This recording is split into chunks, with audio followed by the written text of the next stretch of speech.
Michigan's short track racing authority is Horsepower Happenings. Charlie Bauer, welcome into Horsepower Happenings. Scotty Thiel, welcome to Horsepower Happenings. John Beach, welcome into Horsepower Happenings.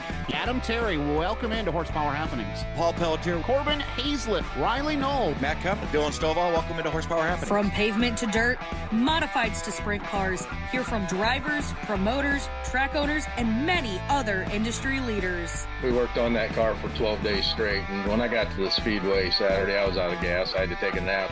You're out there and, you know, that groove, if you're outside of it, you could be a couple tenths off or even half a second off. It is not the shock that you've won all these races. You know what I mean? There's so many pieces to the puzzle to make these cars go fast. I don't care what he says. I saw a thing on Facebook on somebody's post that's now been deleted that one of his crew guys said that the spotter told him car low and I wrecked him. With over 50 years of experience from racing to management, here are Zach Heiser and Rich Frank. Good evening, race fans, and welcome in to Horsepower Happenings. Great show lined up for you tonight. Might have some breaking news in one of our interviews. Plus, we'll check in with Zeke McKenzie, who kicked off the season with a big win in the Dirt Car UMP Modifieds.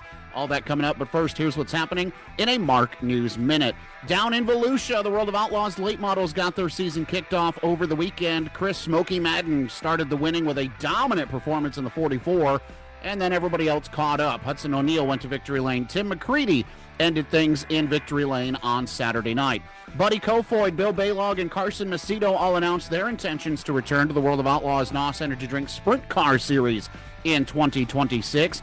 And registration has opened for the Race for the Million 410 Winged Pavement Sprint Car Race, 4-race series with stops at Five Flags Speedway, Berlin Raceway, Owasso Speedway, and Colorado National Speedway. And finally, Speedfest, which we had been promoting here on this show, was canceled over the weekend, so we'll have no results or updates for you on that one. And actually, I used the wrong terminology, rescheduled for Speedfest. More details on that coming up. Good evening. Welcome in. I'm Zach Heiser. Rich France joins me from across the way. Good evening, sir. How are you?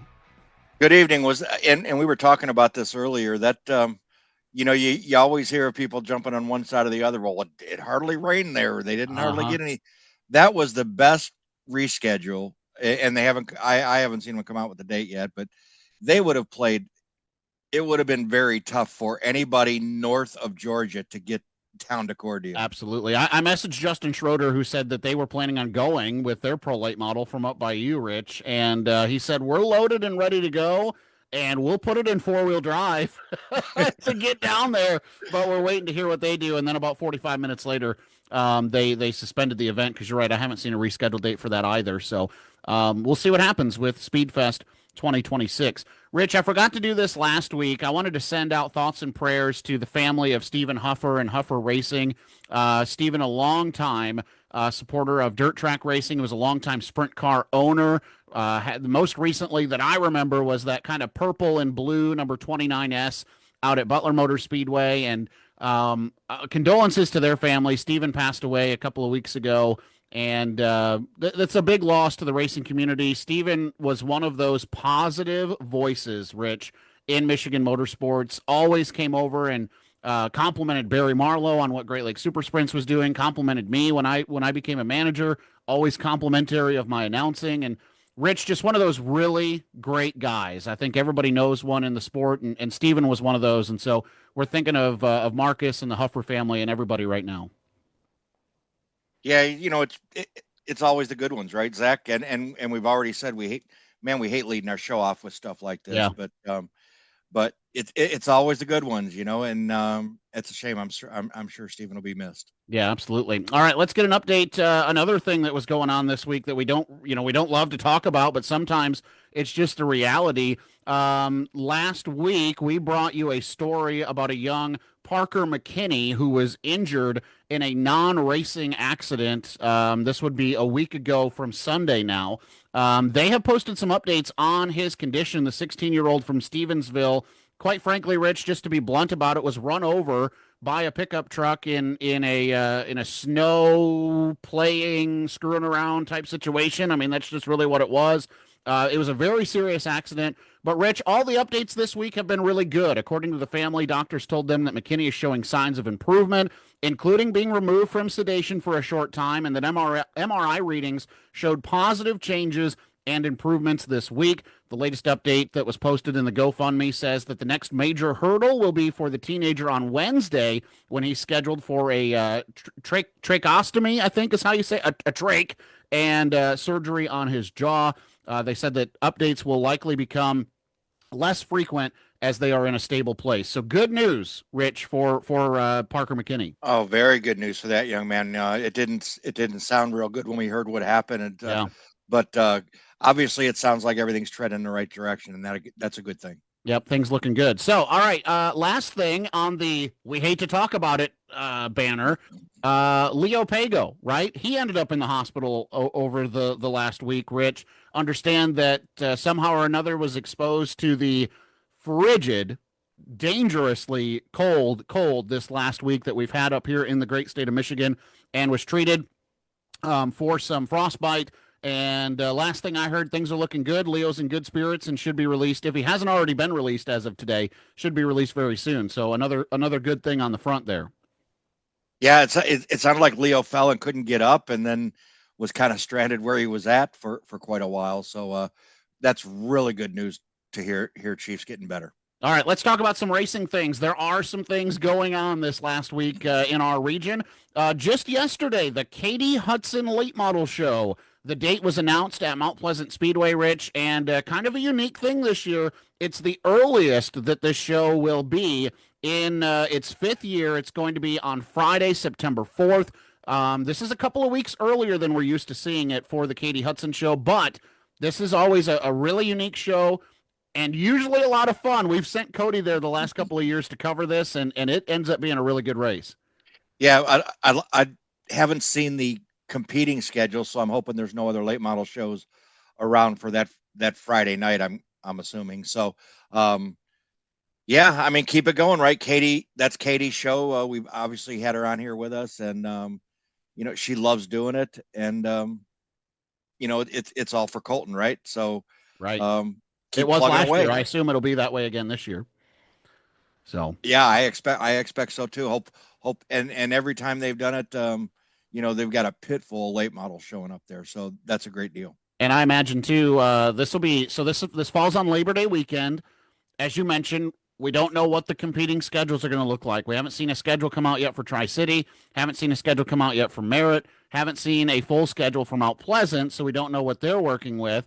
Don't know what the Mid-Michigan Raceway Park schedule is going to look like, and I-96 Speedway should be wrapped up. So there's some competition. What's Winston Speedway doing? I haven't pulled up their schedule. I know that we are there with sprint cars on Friday, so that might play into their hand with the Katie Hudson show. So we'll see. Maybe moving it up isn't going to be all that bad. I know at first, Rich, natural reaction when a race moves off of the date that it's normally had, I get a little nervous.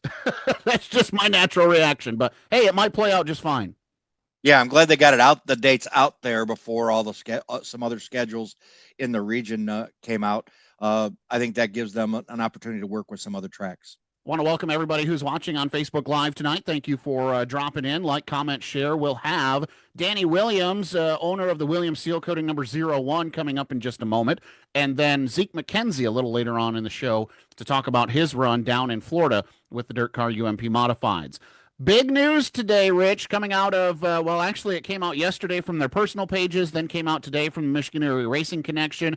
The Turn 1 CRA Pro Series has 2 committees to their 2026 season. Chase Pincinot, Chris Shannon, going to run it back with CRA this year. Your thoughts?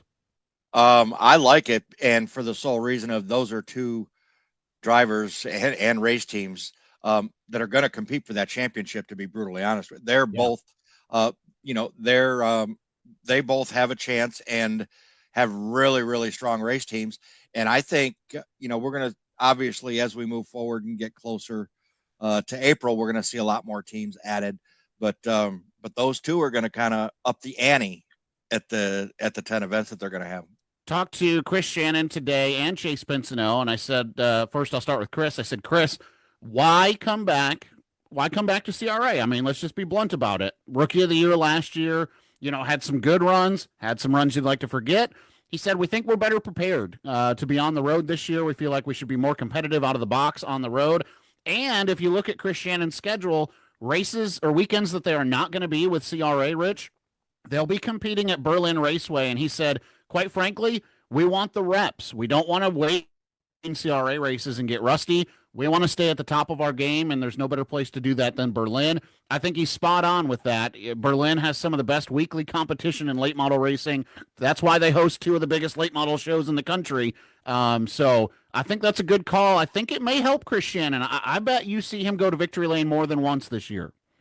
Well, I think it worked well for Austin Hall, didn't it? That's right. last year. I mean, Austin Hall was on the Jake Surrey All-Stars Tour last year, and you see what he did at Berlin. He borderline dominated at Berlin last year. So, and I don't think it hurts to have the extra seat time, right, and to work on your race car and make it better. It's hard to make. You can work on it in the shop, but you can't make it better unless you get it out to the racetrack. Absolutely. Now, on the Chase Pinsino side of things, take a look at his schedule. They are loaded, Rich, and it's either super late model racing or pro late model racing. It's either ASA Stars National Tour or Turn 1 Pro Late Model Series. They are going to do both. The schedules, naturally, as they should, avoid each other this year. And so Chase is going to get a chance to run both of these things. Super late model focus with the ASA Stars National Tour. They said they felt like they let a lot of top fives slip through their fingers last year, whether it was mechanical problems or race car driver problems. They feel like they had an opportunity to finish inside the top five several times last year with ASA, and that did not happen. So they're looking to improve on that. And then I asked him on the pro late model side of things, I said, okay, you're the 2024 formerly Jegs Tour Rookie of the Year. You've got to be thinking championship in 2026, right? And he paused and he goes, well, if it happens, it happens, but we're chasing race wins. A tale as old as time, Rich. If you win the races, the championships will come, and that's what Chase Pinsino's out to do in 2026.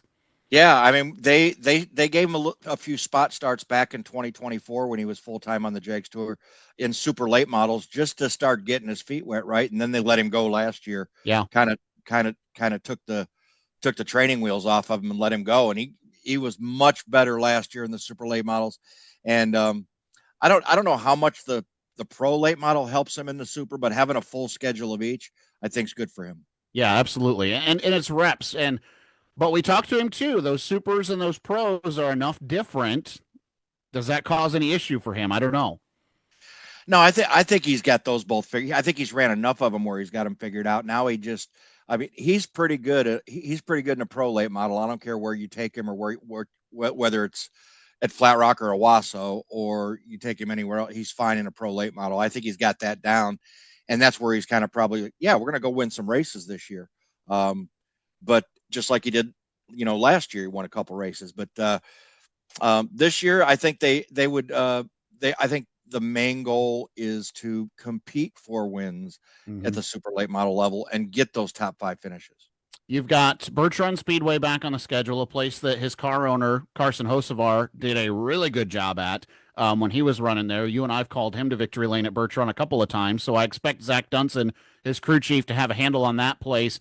Flat Rock and Owasso, obviously, places that he picked up the win last year. Where else do you expect Chase Pinsino to go to victory lane? You've got Jennerstown Speedway on the schedule this year. You've got, let's see here. You've got Toledo. I think Toledo's an option for them. And then I asked the same question about Chris Shannon, but tell me first about Chase Pinsino, where you expect the 14 to go to victory lane. I don't know that you can, for the 10 race schedule. I don't know if he shows up at all. I don't know if there's a track you can say, no, he's not good here. Yeah. I don't believe so. I mean, I think where would he maybe have a tough? I mean, a couple years ago when we opened up the season at Berlin, he was great until the end. And remember, Berlin is on the schedule in September this year. And it's on the schedule, right? Yeah. And we teased him about, hey, if you didn't miss a shift, you probably would have won. That could have had a chance of winning that race. Right. But no, I mean, I don't think you can say this track or that track for Chase Pinsino where he's going to struggle. I think he's grown so much, especially over 2025, that I think wherever they unload, he's going to have a shot. It's been several years since the Pro Late Model Series with CRA has gone to Lucas Oil Indianapolis Raceway Park. They are back on the schedule this year. What do you expect to come out of that situation? Oh, gee. I don't know. That's a big Indianapolis Raceway Park. That's a big racetrack. Yeah. And I thought it's tough for some of the guys, running up north, with CRA when they go down to Nashville, right? That's a big racetrack, and IRP's bigger than Nashville is. That's right. And so I don't know. I think that's the wild card for everybody, right? It really is. I think it's going to be a good race, and yeah. I think there's a lot of people excited about it. Chris Shannon, to finish this up, the Pro Late Model talk, where do you expect Chris Shannon to shine? No Whittemore on the schedule this year, but Berlin is there, a place that he is going to be running when CRA is not racing. He's had good finishes at Owasso, where he coined the term pro's gonna pro. Does he crack one off at Owasso this year? No, I think well, he could. He's been good at Owasso. Obviously, I expect him to be good at Berlin. He was happy. I think Flat Rock, after that debacle, that was he said he was excited about Flat Rock.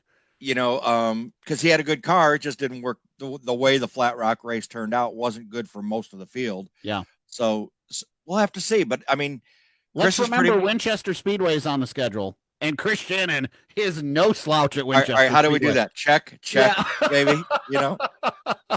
Yeah, late model sportsman win there for what, like the last 3 years or something like that, and was in contention this year. I think had a tire issue the year before. They had some sort of mechanical problem that took him out of the race. So yeah, Winchester Speedway, put it on the schedule for Chris Shannon. Just that check mark. He doesn't have to worry about that one. Write the check. Are you willing to write the $2,500 check right now? You can start practice on spelling the name correctly. Yeah, just at least get that point right. Yeah. Okay, 500 Sprint Car Tour has announced a new streaming deal for 2026, Rich, and I think it makes a lot more sense than where they were. That's just my 2 cents. 500 Sprint Car Tour is headed to Racing America. They have no longer they no longer have a deal with Dirt Vision. So 500 Sprint Car Tour headed to Racing America. I think this is the partnership that they were looking for, don't you? Well, it's a whole lot better because it surely doesn't. I don't know. It surely doesn't fit in with the Dirt Vision schedule. I know. Yeah, I know. But no, I mean, Racing America, Track TV, anything that they can get, anything along those lines, that I think that's an improvement for the 500 Sprint Car Tour and right up their alley for their marketing and for their brand. Looking forward to having a partnership with the 500 Sprint Car Tour again in 2026 through the Michigan Area Racing Connection. We'll have their podcast back on the platform here coming up in April. We have to take a break. When we come back, Danny Williams, owner of the Williams Seal Coating number 01, joins us, and we understand there could be some awesome news coming out of that interview. It's straight ahead. You're listening to the Horsepower Happenings podcast. Leader of grassroots racing coverage in Michigan is Horsepower Happenings. Didn't make it to the track? Catch up with the weekly Horsepower Happenings podcast. Available everywhere you enjoy podcasts. Plus, stay in the loop throughout the week by visiting horsepowerhappenings.com. From local results to national headlines, power rankings, and so much more. Every true race fan has bookmarked Horsepower Happenings. Follow along on Facebook, Instagram, and Twitter. And don't miss the next episode of the Horsepower Happenings podcast, Monday nights at 9 p.m. Horsepower Happenings, Michigan's short track racing authority.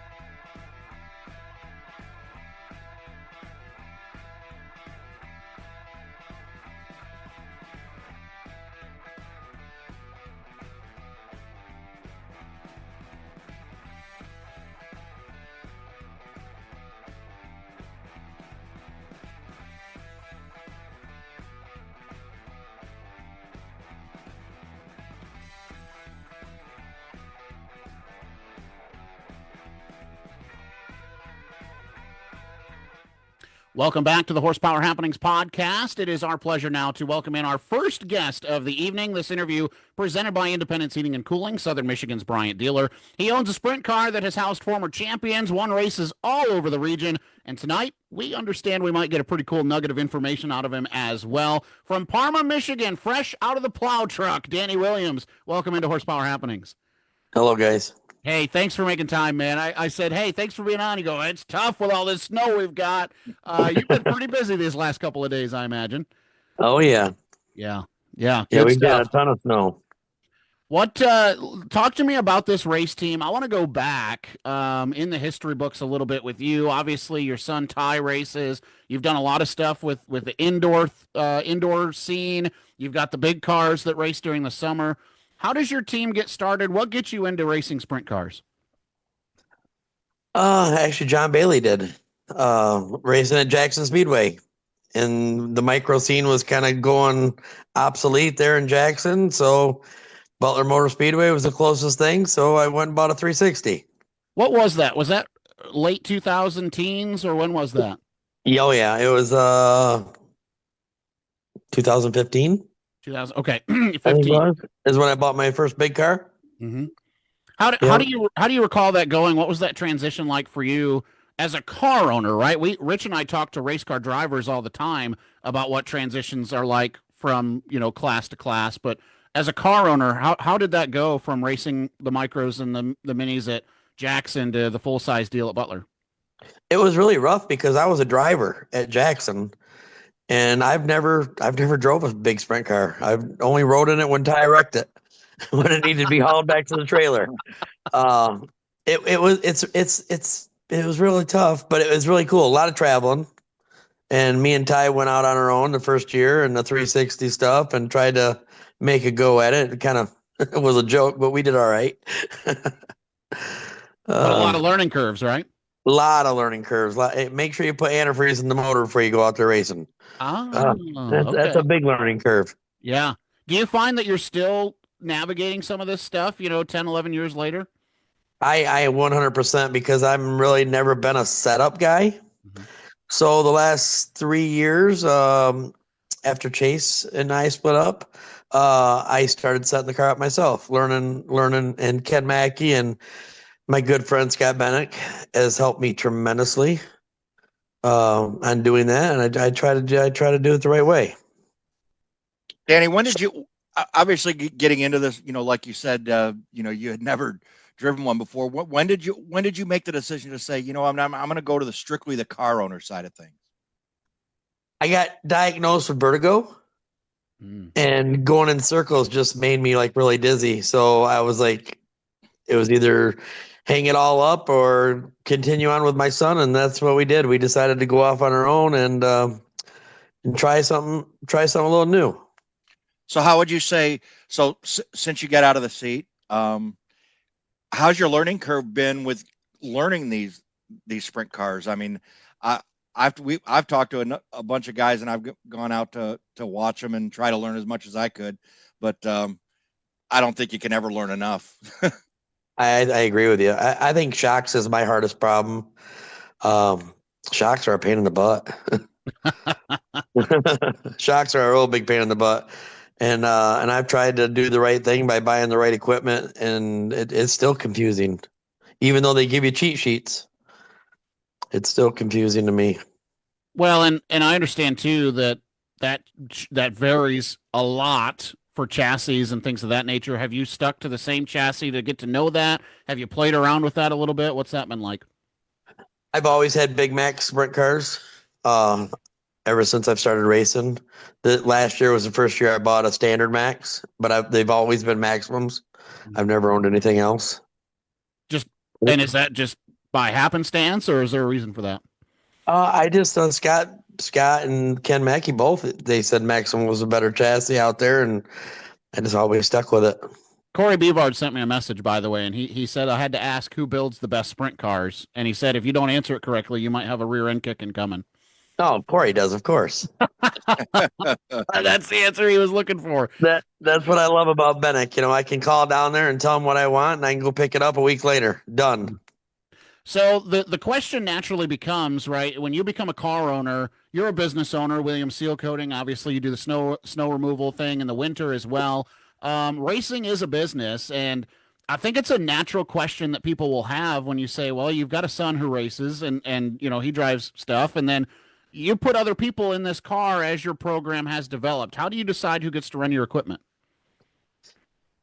That's rough because Tyler Gunn and I raced, and then I don't want to put anybody just in it anymore. If I couldn't have somebody good in it this year, I was actually going to park it all this year. Really? I was going to go on board with Ty and Terry Bushy, which is a good friend of mine, and I was going to go help them. Is it? I got to believe that when you put different drivers in your car, they all have a different feel, right? Oh yeah. I mean, we talked to Dustin Daggett and Max Stambaugh, and they're not going to tell you the same thing. They drive cars a different way. Greg Dahlman, same thing. You go right down the line. Yeah. Does that make it more difficult when you putting different guys in the seat? 100%, 100%. And there's some drivers out there are 410 drivers, and then there's some drivers out there are just 360 drivers. 410s are fast now. They're not like they used to be. They're flying now. Mm-hmm. And I'm sure as a driver, you got to get nervous out there because Butler Motor Speedway, that track has come flipped upside down, and it's so fast there now.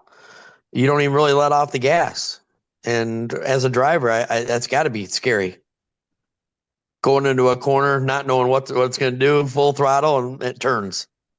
You said you took over the setup, aspect of things since I think you said it was after you and Chase Ridenauer split up. And what has that been like trying to translate what the driver says they need, what you know of the race car, and how to get it to do what they're needing it to do to go fast? A lot of questions. A lot of questions. Like what? What is that? Like what are those questions? Are they coming from you or from the driver?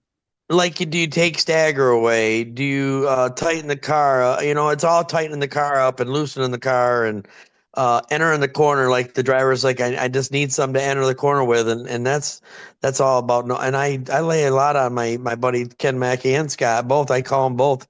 Maybe I should not reach out so much and take it upon myself to do some things, but they're not there always. And do I make the right call? I don't know, but I'm learning. And that was the other thing too, is like we know on the 360 side of things, with Jared Horseman, right? They went so quiet for so long, and then they said, "Well, we sent Joe to class, and he went and learned some stuff, figured some stuff out, and then they rattled off 7 wins this year." What do you do? Do you just take notes when you're talking to Scott and Corey and Ken, or are you going down and playing with shock geometry on the cars, like without giving your secrets away? How do you build that knowledge as a car owner and a setup guy?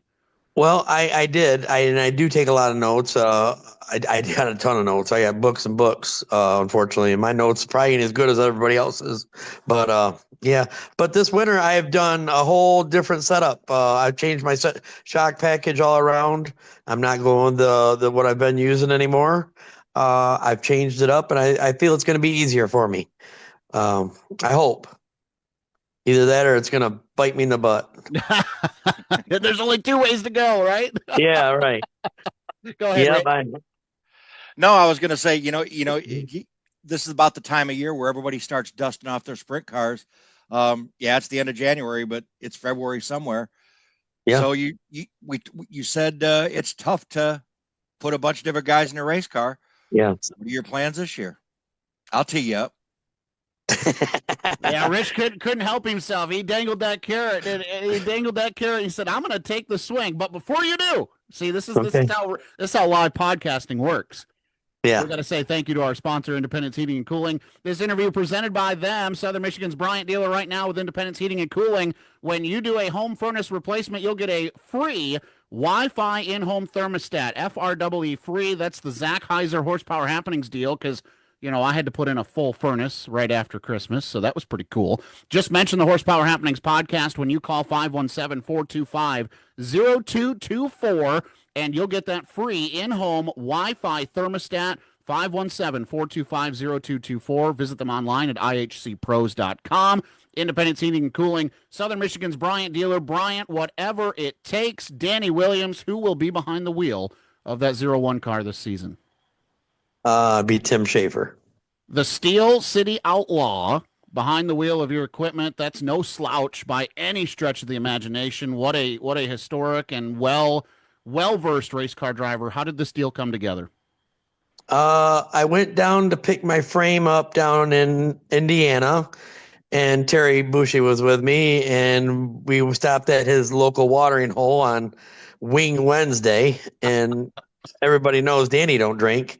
So I was having me a Mountain Dew on the rocks and some wings, and Tim Schaefer called Terry Bushy or something like that. And he said he didn't have a ride this year. And so I reached out to him. We started talking, and we're going to Florida here in a couple weeks, and we're going to go down there and run a couple weeks of racing, weeks, not days. And going down with Max and Steve and them guys and Hunter Jackson. And from there, we're going to come back up here and we're going to tour with the All-Stars somewhat. We're not going to run the full series.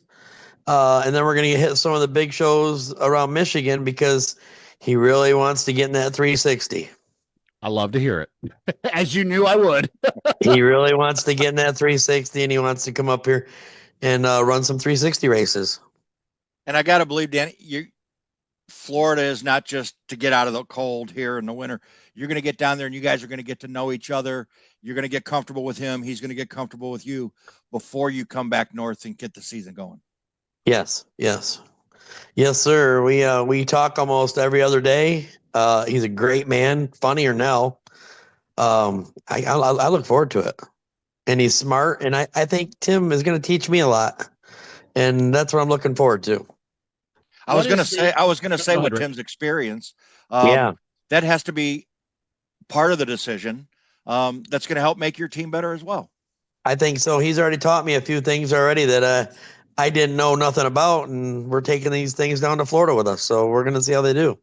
Well, and I was going to ask too, obviously there are all different walks. There's all different types. When you make to sign this high caliber, nationally recognized name, any hesitation at all about what might be coming along with it, or as far as like the expectations that are going to be set forth, because this is the Steel City Outlaw, this is Tim Schaefer, you guys are going to be expected to win right out of the gate. Well, and like I've told Chase, I told Brad, I told Max drove for me before. I want to go have fun. The money and the wins will come. I don't want to argue. I don't want to fight. I don't want no drama. Let's go race. We'll figure it out. We'll get some wins. They'll come. Do you feel like those expectations are echoed? 100%. Yeah. 100%. Yeah. But I do feel, I've talked to a couple different people, and you guys are going to go out there. No, I don't feel that's going to happen. I feel we're going to go out there and we're going to learn. We're going to have fun. And we're just going to go race.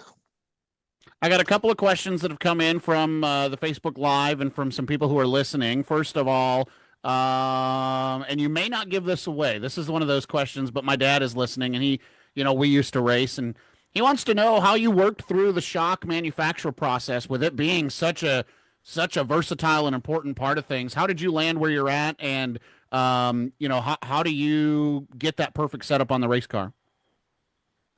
That's a tough question to ask me because I'm an idiot. My dad would agree with you that he is as well. So you can use layman's terms. Yeah, that's a tough one right there. And I don't care who you are. You could have some of the best crew chiefs out there, and the shocks will just absolutely mess you up. Does the support from the manufacturer help you decide where you're going? Yes. When you can reach out to them and they answer their phone to you and so forth, and you're not blocked and stuff like that, it helps a lot. Mm-hmm. Helps a lot when you can reach out and touch somebody and look, this is what's going on. Well, and that's one of the main reasons I switched over to where I'm at today, is because I needed the support and I needed the confidence to do what I do. Do you think that does Tim bring some of that knowledge too, that he'll be able to help you put this car in a better spot? Yeah, we talked about shocks already a little bit and stuff like that, and that's why one of the reasons I went the directions I went.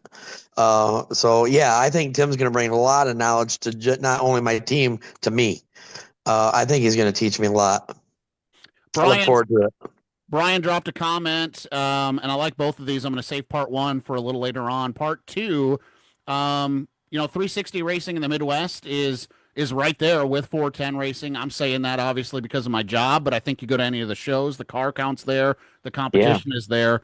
What is the comparison as far as cost to run these program in the Midwest versus what your 410 program's doing? Like how do they stack up?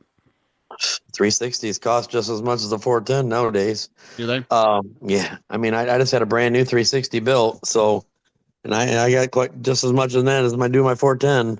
But tires are just a killer nowadays. And now, unfortunately, GLS is going to American Racing, so now only do I got to carry them tires, I got to carry Hoosiers for the 410. Mm-hmm. It's just cost. Everything's more money.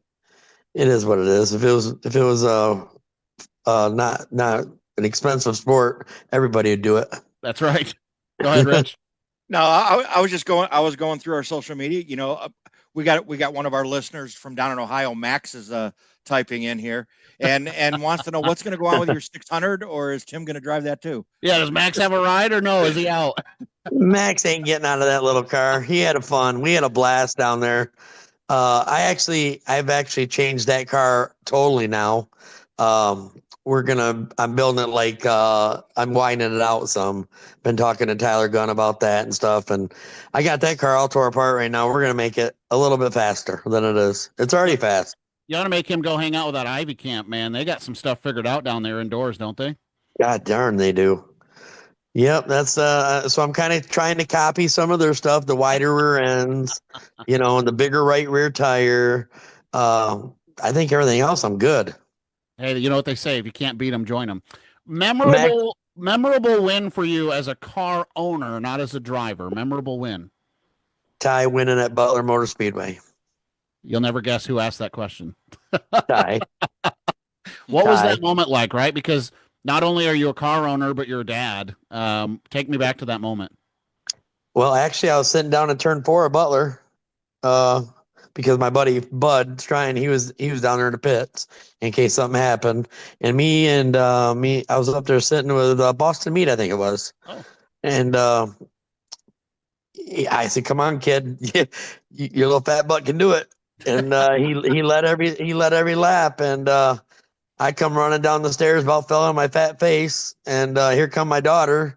She was so excited, she was puking in the garbage can. Oh my goodness! Oh God, it was a mess, but we had a blast. I mean, it was the best win, and my home track, Butler, and it was cool. This is weird because we've been kind of doing this just for a few weeks now. This live at 6:30, and we've got so many people asking questions. Brian Boos wants to know. Do you have a specific race that is on your bucket list as a car owner? Knoxville Nationals.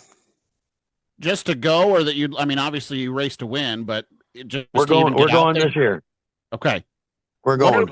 What are the expectations when you go knock on these doors? Make the show. Okay. Make the show. Manageable, right? Because once you're in, anything could happen. I think so. I think I got as good equipment as anybody else out there. So I think I got enough motor and stuff. I think we should, and I got a hell of a driver. So I don't, he's ready to go. He's ready to do whatever I want to do. It's kind of funny, Dan, when we were talking to you with, the career stuff building up to it and why you were getting out of the car. As soon as we talked about Tim getting in that car, you pumped up a lot. Are you really, you just seem like you are really excited for 2026. Yeah, I just got a new tattoo tonight, and I got goosebumps on my new tattoo. That's right. You were getting the car put on the. Does it say Steel City Outlaw on it? No. Where'd you get it? Is it on your forearm or something? I don't know if you can see it, but yeah, we sure can. That turned out on my left good. forearm. Yeah, it came out really good. I think that's from pit exit of I-96, if I remember right, or Butler, one of those two places. One of those two places. Somebody was laying down taking it. That's my favorite shot. That's awesome that you got that turned into a tattoo. There's a lot of people that are going to be jealous of that thing. All right. You and Tim are headed to Florida. What has the preparation been like, right? I mean, I know there's a lot of different agreements with race car drivers and car owners. Has Tim been to the shop? Are you in charge of prep? Is Tim prepping them? What's going on? The car's ready to go. Steve Smith is going to come over here next week, maybe even later this week.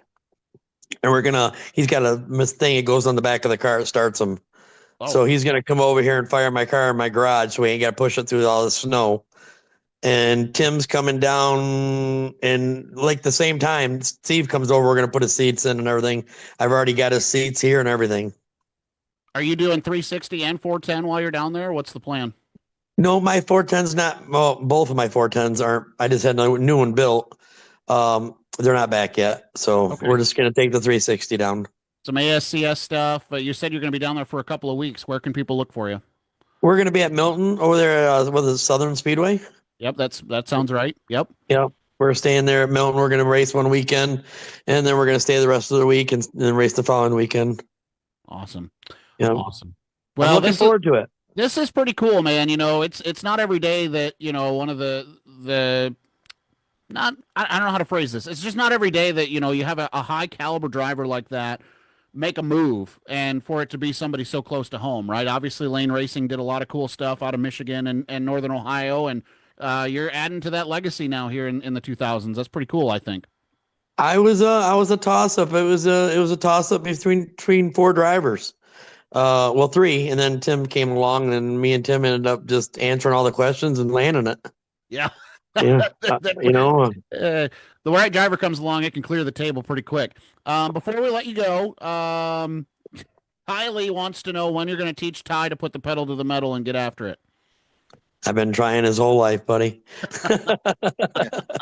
Got to pick on your son a little bit. Ty's doing good. Ty got in that bad wreck, and he's coming around. Him and Terry are running again this year, and I look forward to racing with them and helping them any way I can so they are successful.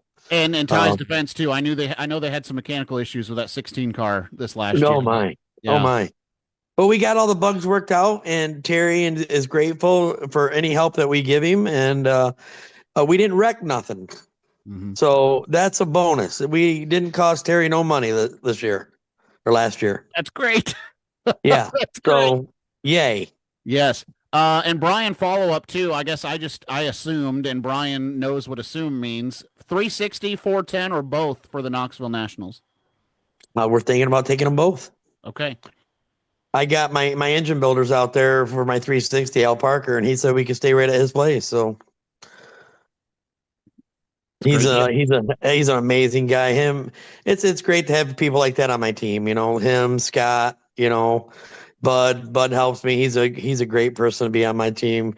Corey Beavard, you know, Parker down there at Scott's. I mean, I love them guys down at Benix to death. They're amazing to me. So the season starts in a couple of weeks for you down at Florida. You're going to be racing up here a lot, All-Stars, 360s, doing a lot of different things. And then the season's going to come to an end, man. I can't wait to see what you guys can accomplish. I'm looking forward to seeing how this partnership unravels. And before we let you go, obviously William Seal Coating, a big part of this. Anybody else that you got to thank on that 01 team? Yeah, McDonald's Roofing, Scott Bennick, he's amazing help, like I said. And, you know, William Seal Coating, I ain't got very many sponsors. It's out of my pocket. That's that's when you're talking to car owners, Rich, what more can you expect? Danny Williams partnering up with the Steel City Outlaw and Tim Schaefer. They're going to head down to Florida to kick things off here. And what are we at? We're down to what, like a week or something? What's today? 26th, and I'm leaving the 10th. Okay. So just over 14 10 days, we'll call it. Yeah. 2 weeks. So, good luck. Appreciate you making time. Thank you for announcing that on our show. We'll have a follow-up story on marknews.org as well. Danny, good luck this season. Thank you.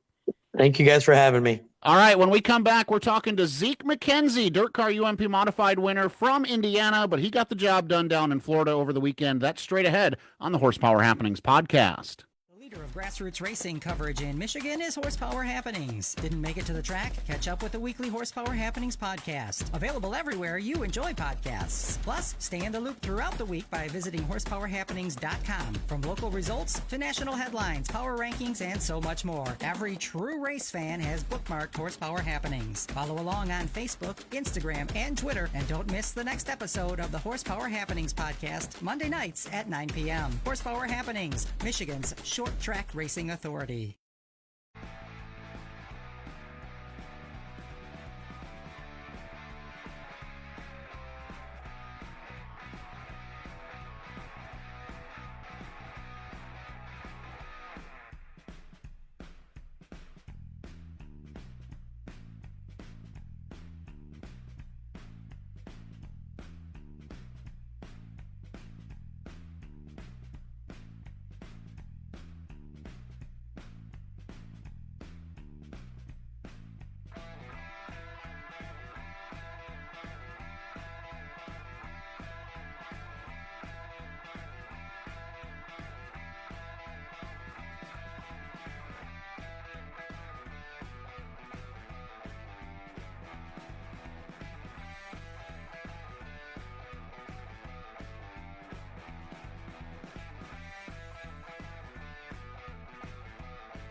Welcome back to the Horsepower Happenings podcast. Time for our next featured interview tonight, which is presented by No Limit Carts and Parts, where winning starts. This guest cashed in big over the weekend at Hendry County Motorsports Park.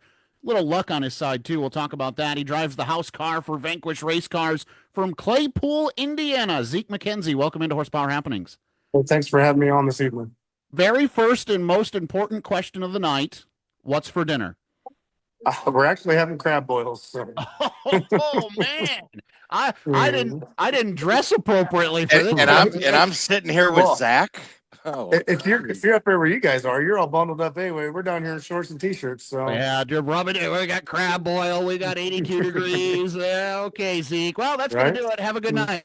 We should be doing a remote, is what we should be doing. No kidding. Absolutely, working from down here. Hendry County, man. This snuck by me. I had no idea. Southernmost racetrack in the United States is their claim. Apparently, pretty big modified weekend going on. You and Will Krupp were kind of the headliners that I saw.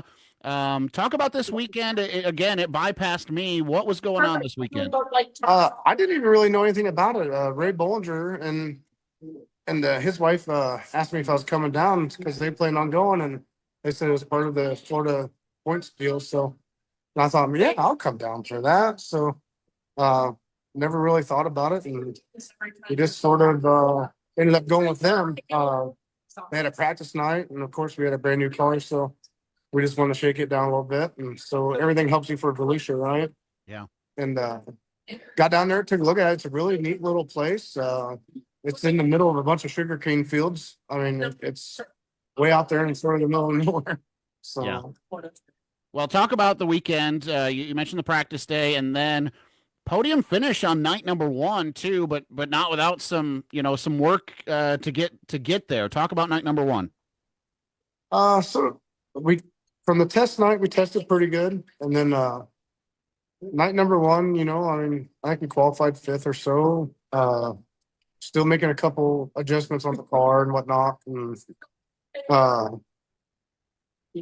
we started, I think, 5th in the feature, and we ran well. I mean, we passed a couple cars, and we sort of the track was sort of dirty a little bit, which happens when you have a bunch of small type cars. That's just everywhere. Yeah. And Ray actually took off really good, and so Ray ended up winning Friday night, and we ran third. And I think Will was second, right? So I think that was right. Yeah, I think yeah. Will ran second. What is that racetrack like compared to what you're used to down there? What is that racetrack like compared to what you're used to up here? It's a decent sized 3/8 mile track. It's a little flatter.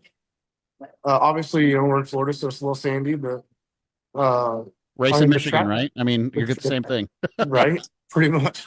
But the track races really well. I mean, I really thought Friday night, if the track would have cleaned up a little more, we could have been 2-3 wide racing.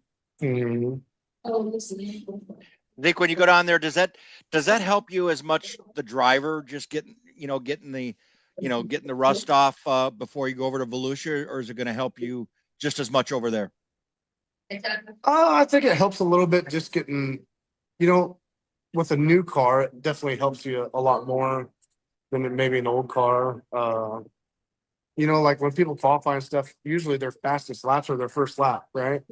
So I wouldn't say it definitely don't hurt you by any means, but it's the difference in tracks, surfaces from down there to what we're going to see at Volusia's. I mean, it's not really going to teach you anything you need to know from one to another, but it does help you as a driver just to change your driving styles and drive different places and jump around. How's it help you? How long you been out of the race car? This weekend. We quit racing in October, so I mean, but we live it every day, right? 2 months. 2 months. 3. So yeah, we quit the 1st of October and started building race cars. So okay. It's been a couple months, but I mean, it's sort of like riding a bike. You jump back in first couple laps and you're all right. Yeah, that test day is probably the valuable day to knock the rust off, I imagine. Then you're just right back in the swing of things. Right. Night number 2, what are we talking? Over $4,500 to win, I think, on night number 2 was what the big check says. $5,275. All right. He knows it. Yeah, well, yeah, probably because it cleared the bank. So, or we're hoping it clears the bank. So, this is a big show for modifieds. We don't see that kind of number on modified races unless it's a really big deal. We talked about you. We talked about Bollinger. We talked about Will Krupp. Who are the other sluggers in the field that you're dealing with down there? Well, Mitch Thomas was super fast all weekend. He was fastest guy on practice night. He was the fastest. I think he was second quick qualifying Friday night. He was the fastest qualifier on Saturday night. Unfortunately, he had some bad luck and broke a rear end there in the heat race with us. Brad Young's down here racing. Brad's really fast everywhere he goes. Todd Nieheiser's down here. If you know Florida racers, Todd's one of the top Florida racers down here. My buddy Zane was down there. He runs really good at Henry County.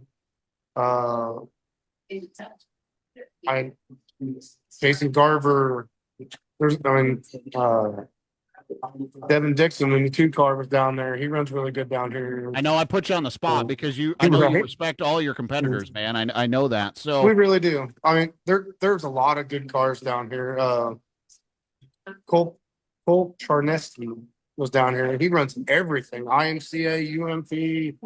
He sort of bounces around a ton of different things, and so that tells you how talented he is. Well, let's talk about night number 2. Now, the way I saw it described is, you'd kind of settled into another podium finish. Will Krupp looks like he's on his way to cashing a big check. We obviously remember how good Will Krupp was when we were seeing him all the time on the ethanol tour. Rich, we know what a hot shot he is. What plays out here in this race before you get an opportunity to go to victory lane? Well, I was talking to Will's dad before we went out, and me and Will starting on the front row, and I told him I feel like we, both of us have an equal shot at it. I mean, we honestly did. I felt like our car was really good. If we got out front and could be in clean air, and we'd be all right. I mean, it didn't sort of work out that way, but Will sort of jumped out there to the lead, and I mean, he jumped out there a little ways, and I was sort of saving tires for later, figuring we'd catch some light traffic, and when we did, or I seen we was getting close halfway point, I really started pedaling hard, trying to catch Will, and he sort of diced through some lap cars pretty quick. And then once he got around them lap cars, I started catching him. And I was running hard to catch him, but once he got through a couple of them, I realized I really wasn't going to get there, but I was still trying to. And I didn't really see what happened to him when it happened, but when it was coming out of 3 and 4, and next thing you know, I look to the left and I see a blue car like down in the infield, and I thought, holy crap. And then I seen him coming. I thought, man, I have to beat him to the corner. Or if I beat him to the corner, I'd probably beat him. Yeah. And I did. We ran in the corner side by side and had a little more momentum than he did, and I was able to get in front of him and take advantage of his bad fortune.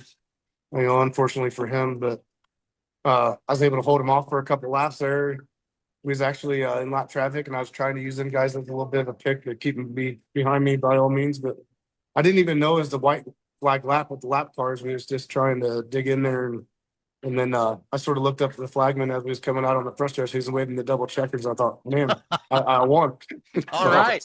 But yeah, it was a real bad deal for him. But sometimes things work out that way, and we was just fortunate enough to capitalize on top of that. It is bad fortune. And what a great way to start.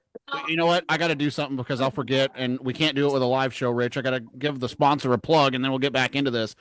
This interview brought to you by No Limit Carts and Parts. If you're ready to join the winning circle in 2026 with your youngsters, start your season strong with No Limit Carts and Parts, your trusted source for everything go-karts and mini wedges.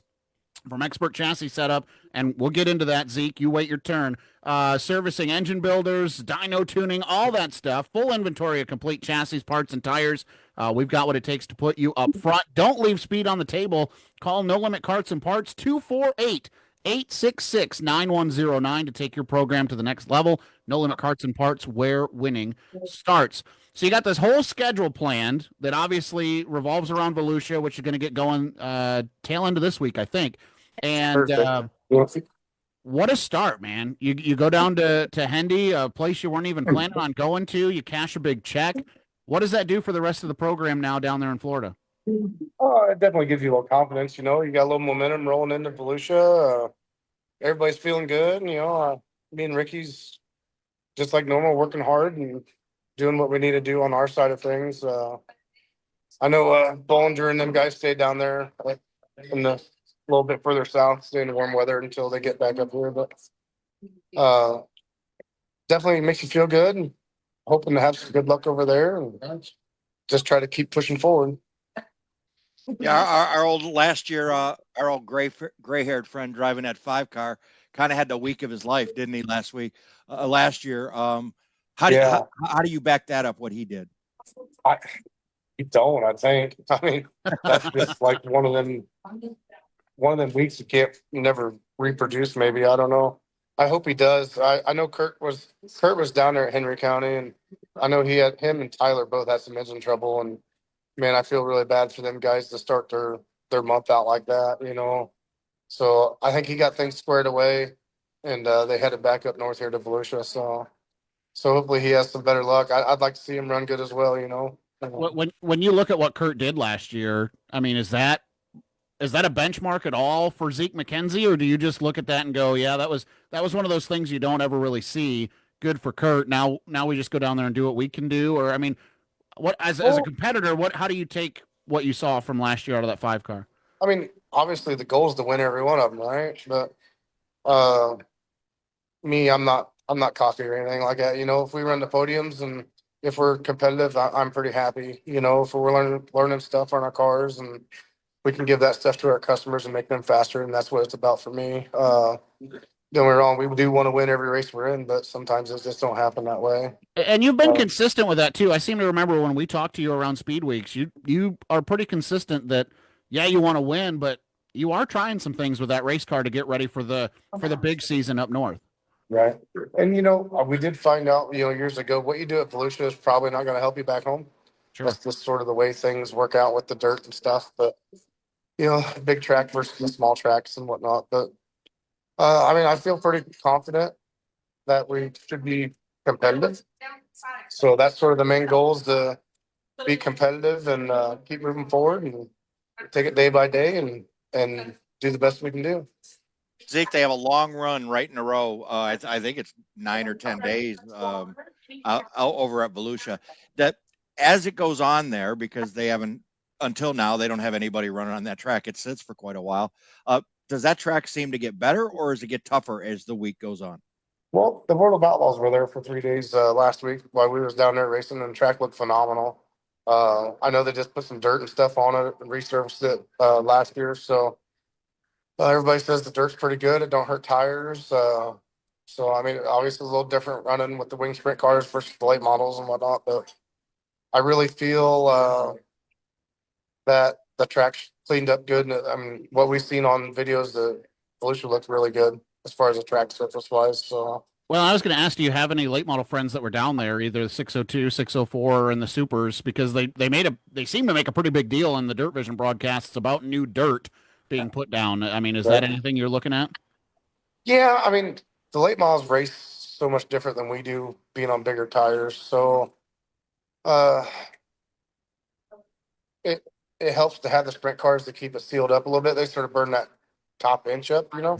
It don't really get slick, but it gets hard, and then we can sort of race all over it after they clean it up. So, if it just that, I think there's 2 days where it's just modifies. It's probably going to be a little narrow and hard to pass, but once the sprint cars widen it up, I think we'll be okay.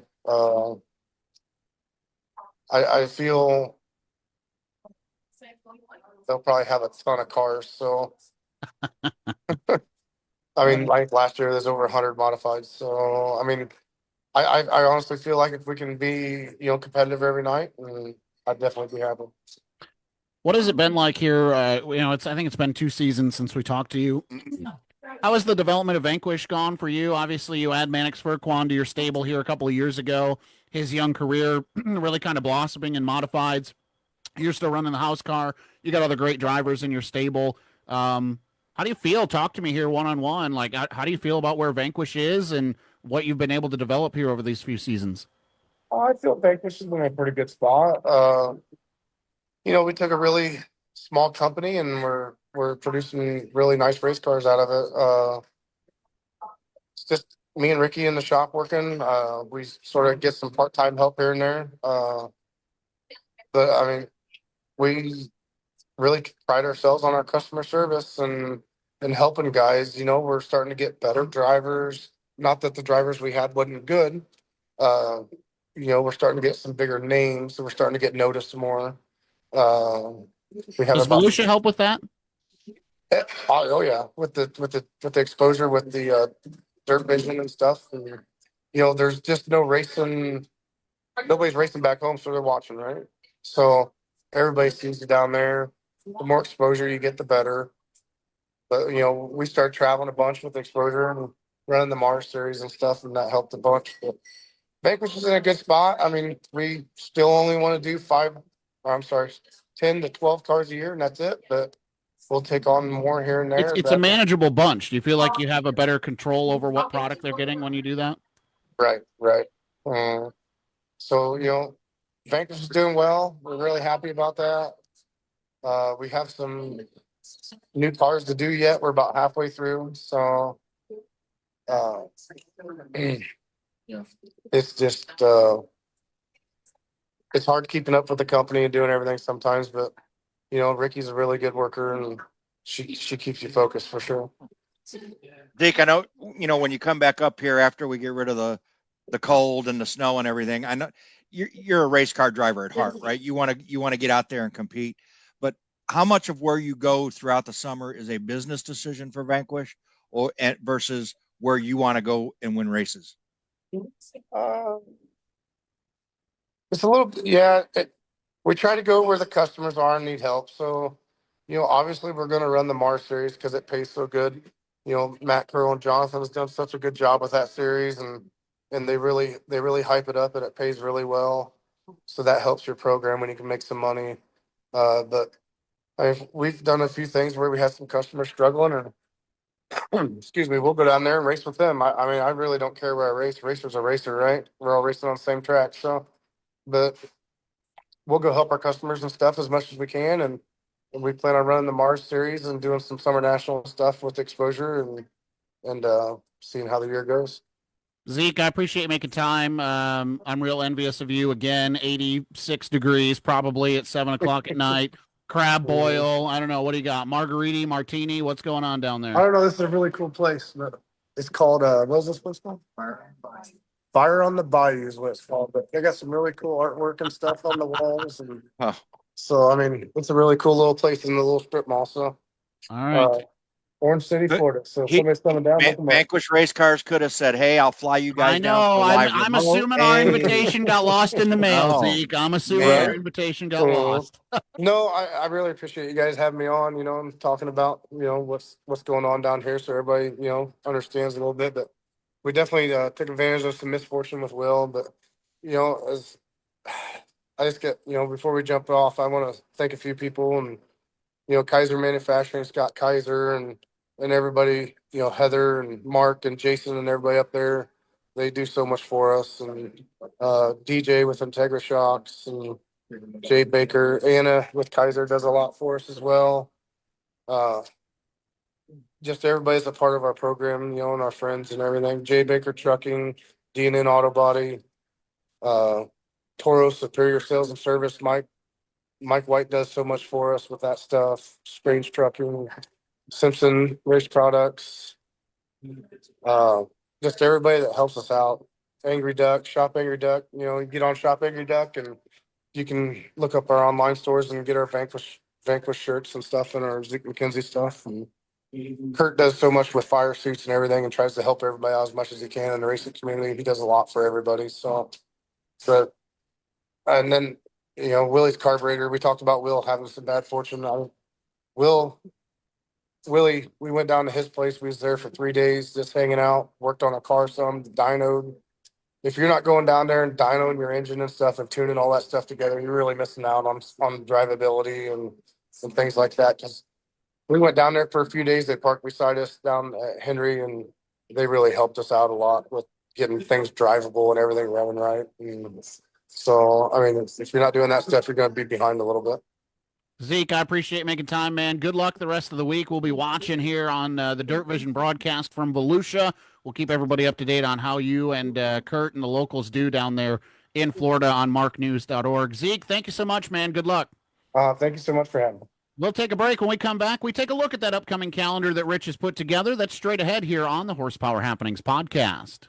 Leader of grassroots racing coverage in Michigan is Horsepower Happenings. Didn't make it to the track? Catch up with the weekly Horsepower Happenings podcast. Available everywhere you enjoy podcasts. Plus, stay in the loop throughout the week by visiting horsepowerhappenings.com. From local results to national headlines, power rankings, and so much more. Every true race fan has bookmarked Horsepower Happenings. Follow along on Facebook, Instagram, and Twitter. And don't miss the next episode of the Horsepower Happenings podcast, Monday nights at 9 p.m. Horsepower Happenings, Michigan's short track racing authority. Welcome back to the Horsepower Happenings podcast. It is time to wrap this show up. Big show, Rich. We broke some news. The Steel City Outlaws going racing with Danny Williams here in about 2 weeks. That's huge. We'll have a follow-up on that on marknews.org later this week. Look for it in your Mark News weekly newsletter. Sign up for that at marknews.org. But Rich, the upcoming calendar of events, you put that together. What did you scrape together for our race fans here? Yeah, so it was pretty easy. I don't go anywhere in the northern part of the country because it's pretty white up here right now and still bad cold. But if you're looking to maybe take a little vacation, get out of this and head a little south, we got the answer for you. Federated Auto Parts Dirt Car Nationals kicks off this Thursday, January 29th, Zach. Runs straight through Saturday, February 14th, 2 weeks at Volusia Speedway Park. Also, this weekend, NASCAR kicks off. That's right. The 2026 Cookout Clash. And did you see Bowman Gray Stadium today? I did not see pictures of it today, no. Covered in snow. Covered in snow. But I saw 3 days ago that they pre-treated the racetrack with brine. Did you see that? Yeah, that didn't help. It's white. It's all white. Everything in there is white. They did the pit area, plowed all it. It's now all black. So they salted it or did whatever, sprayed it. They were going to start on the racetrack stuff, I think this afternoon. But the picture I saw, all white, not yet ready for this weekend. So practice and qualifying on Saturday with the 2026 Clash on Sunday. And then just around the corner as well, World Series of Asphalt Stock Car Racing at New Smyrna Speedway. They'll roll off on Friday, February 6th for 9 straight nights of racing, also wrapping up on Saturday, February 14th, Zach. Looks good, man, and appreciate you making time to do that. Thank you, everybody, for tuning in on Facebook Live tonight, all those watching back, or listening back, rather, on Spotify, iHeart, Apple, Spotify. We already covered that, and I'm sober as can be, Rich, and I can't even think of what our places are. Let me try again. Spotify, Apple, iHeart, Pandora, Amazon, and anywhere else that you enjoy podcasts, including if you're watching this back on YouTube. Thank you so much for that. And again, if you haven't done so already, head over to Michigan Area Racing Connection. Follow them. That is where we will have the more news-style postings if you're looking to stay up to date. Also, get on marknews.org, sign up for that newsletter. Yes, sir. I was just reminding you, vacation's over for the winter now. We're back in it, aren't we? We're back in it. Yep. I love it. It's exciting. It's exciting. We're in it now. Thank you so much to Noah Longyear, our producer. For Rich France, our co-host, I'm Zach Heiser. Thank you so much for tuning in. We'll talk to you same time, same place next week right here on Horsepower Happenings.